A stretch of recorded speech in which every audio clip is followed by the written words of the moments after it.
Leksimizni davamlaştırmamız, hürmetli vatandaşım, Çangçang efendi şundak başlaydı. Şundak davamlaştırdı. Hayatlık bolğandıla insaniyet davamlaşıdı. En eçinigi şu boldik özünü köydürüp, yardar bulup, kutuldurup elingan Tibetlikler ola ömürlük meyip bulup kaldı. Çangçang efendi makalesine mundak davamlaştırdı.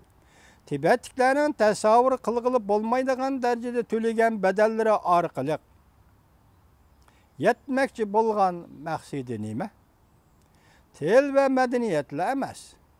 Belki texim mühimi Tibetni erkin, müstakil devletke aylandırıp, Tibetnin aslida bar bolğan müstakil devletlik ornini asliga keltiriş. Qandak asliga keltiriş gerek? Tibet aslida müstakil devlet idi. 20. asırning 50. yıllarda Jungo armiyasi tajovuz qilib egallab oldi. Mustamlika qilib oldi. Şuna bu dünyada Tibet meselesi degan mesele mavjud emas. Tibet aslida bir mesele emas. Bu mesele Jungoning meselesidir. Aniqroq aytganda Jungo Kompartiyasining meselesidir. Bu partiya bir neçe milyon Tibetlikning tanlash huquqini tartib oldi. Bugungi kunda Tibet xalqi xalq saylami o'tkazishi kerak. O'zining davlat nomini saylam orqali hal qilishi kerak. Davlat bayrog'ini ko'tarishi va davlatini tanishi kerak. Tibet aslida bir davlat. Uning Dalai Lamasi bor. O'zining davlat bayrog'i bor. Bugün ola Tibetlikler devlet bayrağını ortaklıkka izleniş yığınıga qadap koydu. Çangçang efendi sözünü davamlaştırıp yani mındak görsetdi.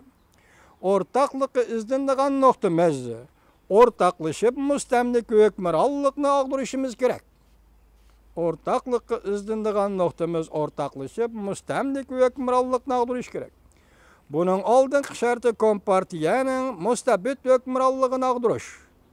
Mustabitizm ahırlaşmaydıyken Jungo'da demokratiya olmaydı. Tibet meselesini eğizga algılım bulmaydı. Kompartiya bilen söhbet kurup her kandak neticege erişkili olmaydı. Çangçang efendi makalesini mındak davamlaştırdı. Tajovuz qilib kirgandan keyin Kompartiya hukmronligasi Tibet xalqi tartgan azob uqubat balki eng oxirgi chakkiyatdi. Tibet xalqi tartgan azob uqubat kulpatlarini o'zi ko'ydirib o'lib, o'lib o'lish orqali jahonga ko'rsatdi va jahonga uqtadi. Bugun biz o'rtaq nuqtalarga izlanish bo'yicha yig'in etyapmiz. Tekrarlayman, Kompartiyanın müstemlik hükümranlığını ahırlaştırışımız gerek.